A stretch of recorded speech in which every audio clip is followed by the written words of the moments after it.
సామెతలు 15వ అధ్యాయం. మృదువైన మాట క్రోధమును చల్లార్చును, నొప్పించు మాట కోపమును రేపును. జ్ఞానుల నాలుక మనోహరమైన జ్ఞానాంశములు పలుకును, బుద్ధిహీనుల నోరు మూఢవాక్యములు కుమ్మరించును. యెహోవా కన్నులు ప్రతి స్థలము మీద నుండును, చెడ్డవారిని మంచివారిని అవి చూచుచుండును.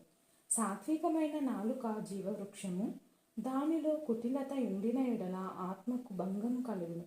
మూఢుడు తన తండ్రి చేయు శిక్షను తిరస్కరించును, గద్దింపునకు లోబడువాడు బుద్ధిమంతుడగును.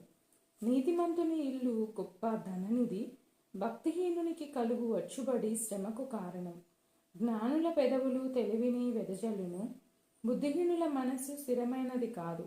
భక్తిహీనులు అర్పించు బలులు యెహోవాకు హేయములు, యథార్థవంతుల ప్రార్థన ఆయనకు ఆనందకరము. భక్తిహీనుల మార్గము యెహోవాకు హేయము, నీతిననుసరించు వానిని ఆయన ప్రేమించును. మార్గము విడిచిన వానికి కఠిన శిక్ష కలుగును. గద్దింపును ద్వేషించు వారు మరణమునందుదురు. పాతాళమును అగాధ కూపమును యెహోవాకు కనబడుచున్నవి. నరుల హృదయములు మరి తేటగా ఆయనకు కనబడును గదా. అపహాసకుడు తన్ను గద్దించు వారిని ప్రేమించడు, వాడు జ్ఞానుల యొద్దకు వెళ్ళడు. సంతోష హృదయము ముఖమునకు తేటనిచ్చును, మనోదుఃఖము వలన ఆత్మ నలిగిపోవును. బుద్ధిమంతుని మనస్సు జ్ఞానం వెదకును, బుద్ధిహీనులు మూఢత్వము భుజించెదరు.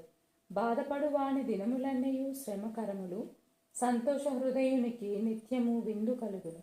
నెమ్మది లేకుండా విస్తారమైన ధనముండుట కంటే యెహోవా యందలి భయభక్తులతో కూడా కొంచెం కలిగి ఉండుట మేలు. పగవాని ఇంట క్రొవ్విన ఎద్దు మాంసము తినుట కంటే ప్రేమగల చోట ఆకుకూరల భోజనము తినుట మేలు. కోపోద్రేకియగువాడు కలహము రేపును, దీర్ఘశాంతుడు వివాదము నణచివేయును. సోమరి మార్గము ముళ్ళ కంచె, యథార్థవంతుల త్రోవ రాజమార్గము. జ్ఞానము గల కుమారుడు తండ్రిని సంతోషపెట్టును, బుద్ధిహీనుడు తన తల్లిని తిరస్కరించును. బుద్ధిలేని వానికి మూఢత సంతోషకరము, వివేకము గలవాడు చక్కగా ప్రవర్తించును. ఆలోచన చెప్పువారు లేని చోట ఉద్దేశములు వ్యర్థమగును. ఆలోచన చెప్పువారు బహుమంది ఉన్న ఎడల ఉద్దేశములు దృఢపడును. సరిగా ప్రత్యుత్తరం ఇచ్చిన వానికి దాని వలన సంతోషం పుట్టును. సమయోచితమైన మాట ఎంతో మనోహరము, క్రిందనున్న పాతాళమును తప్పించుకొనవలెనని బుద్ధిమంతుడు పరమునకు పోవు జీవ మార్గమున నడుచుకొనును. గర్విష్ఠుల ఇల్లు యెహోవా పెరికివేయును, విధవరాలి పొలిమెరను ఆయన స్థాపించును. దురాలోచనలు యెహోవాకు హేయములు, దయగల మాటలు ఆయన దృష్టికి పవిత్రములు.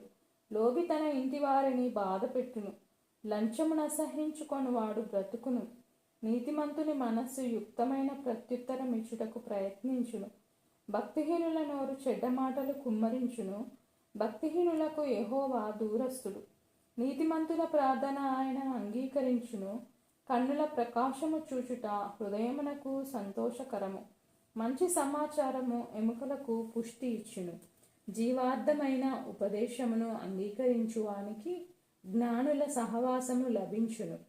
శిక్షనంద నొల్లని వాడు తన ప్రాణమును తృణీకరించును, గద్దింపును వినువాడు వివేకి అగును.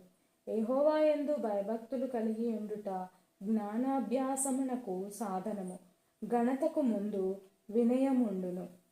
ఆమేన్.